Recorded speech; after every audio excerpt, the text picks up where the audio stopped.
Okay, y'all. Story time about a man named Dennis, ruthless, dangerous. And honestly, if I had listened to certain signs early on, I might have saved myself a whole lot of heartache. So Dennis enters the picture right around the same time Earl signed those real divorce papers, the ones he thought were fake because back in the day, I used to write up silly papers when I was young and mad, but this time, they were real, and he signed them without a second thought. Then came Dennis. Everybody loved Dennis, friendly, smiling, cracking jokes, the type of man everybody in the neighborhood knew. But inside the house, he had a whole different side. Jail-trained behavior, mood swings, anger out of nowhere, love one minute, cold the next.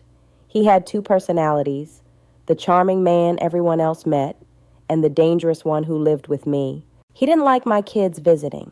If my oldest son and his girlfriend came by, Dennis would literally say he took a dump on purpose so they'd leave, complaining, "Why they always here? They intrude. Who talks like that about my children?"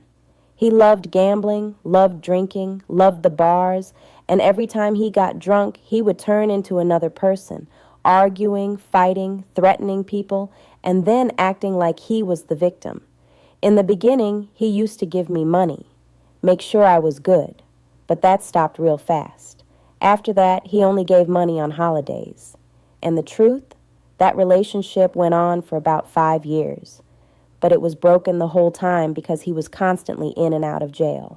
6 months here, weekends for a year there, little bids in between.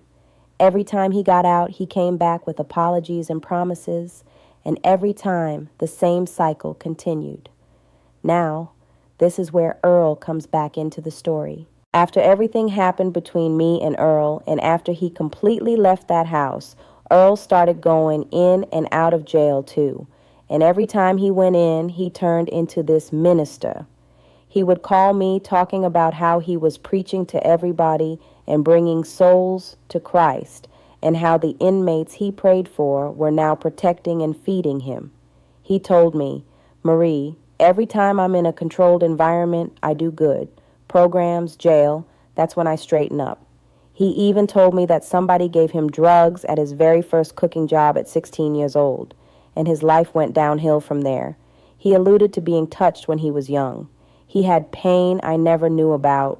But then, after he found out about Dennis, those jail phone calls changed. They weren't normal anymore.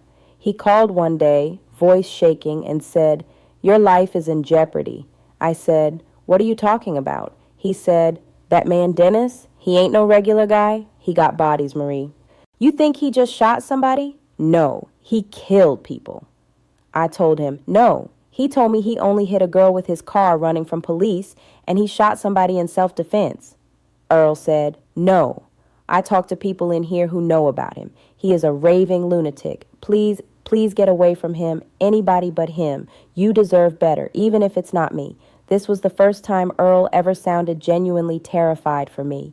He said, "I messed up, I mishandled you, but this man, he will destroy you. Please leave him. Please, I want you alive. I want you happy. Just don't be with him." And every call after that was the same, warning me, apologizing for the past, crying, preaching, begging me to save myself. Whether Earl was exaggerating, jealous, or telling the truth, his fear was real.